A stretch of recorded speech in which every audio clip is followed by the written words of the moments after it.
ప్రభుత్వ మెడికల్ కాలేజీల ప్రైవేటైజేషన్ విషయంలో జగన్ చెప్పిన మాట జాతీయ ఎజెండా కాబోతోందా?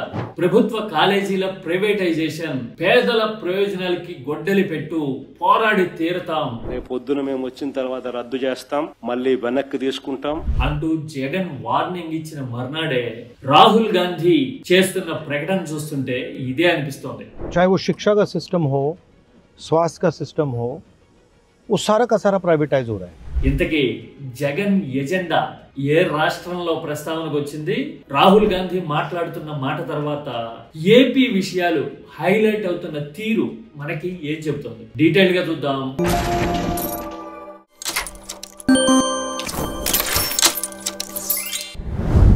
ప్రభుత్వ మెడికల్ కాలేజీల ప్రైవేటైజేషన్ విషయంలో జగన్ సీరియస్ వార్నింగ్ ఇవ్వడాన్ని మనం చూసాం.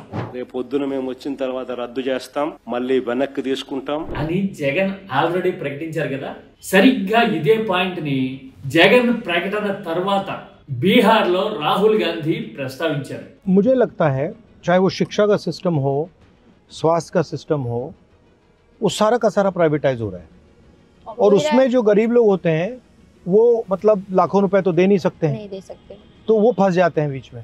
तो मुझे लगता है कि जो हाई क्वालिटी सरकारी एजुकेशन है, हाई क्वालिटी सरकारी अस्पताल हैं, उन पे भी फोकस होना चाहिए. कोई बीमार हो जाता है, खेती करता है, वो 4, 5, 7, 10 लाख रुपए कहाँ से लाएगा? हार्ट का ऑपरेशन करवाना हो, कैंसर हो जाए, कैसे लाएगा? वो ला ही नहीं सकता. तो उसके लिए तो आंसर सरकारी अस्पताल है और कोई आंसर ही नहीं. చూసారుగా, ప్రభుత్వ రంగంలో ఉండాల్సిన విద్యా వైద్య రంగాల్ని ప్రైవేటైజ్ చేస్తే పేదలు ఎంతలా నష్టపోతారో రాహుల్ గాంధీ చెప్తూ ఉన్నారు బీహార్ లో. సరే, శబాష్, మంచిదే. మరి ఇదే రాహుల్ గాంధీ ఇదే మాటని ఏపీ విషయంలో మాత్రం ఎందుకు చెప్పట్లా? ఇదే అసలు పాయింట్. ఇక్కడ మీరు ఎన్డీఏ ప్రభుత్వం అధికారంలో ఉన్న బీహార్ లోనేమో పోరాటం చేస్తామంటున్నారు, విధానంగా తీసుకున్నాము అంటూ రాహుల్ గాంధీ మాట్లాడడాన్ని మనం చూస్తూ ఉన్నాం. మరి ప్రైవేటైజేషన్ తో దేశం అంతా ఉలిక్కిపడే స్థాయిలో ఒకేసారి ఇంత పెద్ద సంఖ్యలో ప్రభుత్వ మెడికల్ కాలేజీల్ని ప్రైవేటైజ్ చేస్తుంది ఆంధ్రప్రదేశ్ ప్రభుత్వం.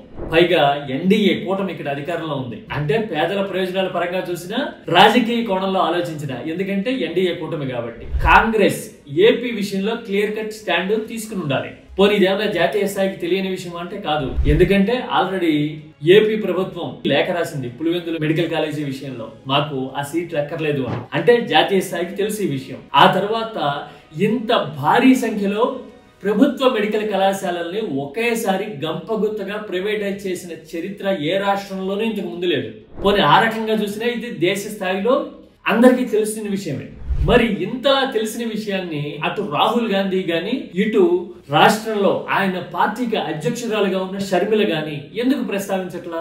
పోరాడతాము, రంగంలోకి దిగుతాము అని ఎందుకని ఇప్పటి వరకు ప్రకటన చేయలా?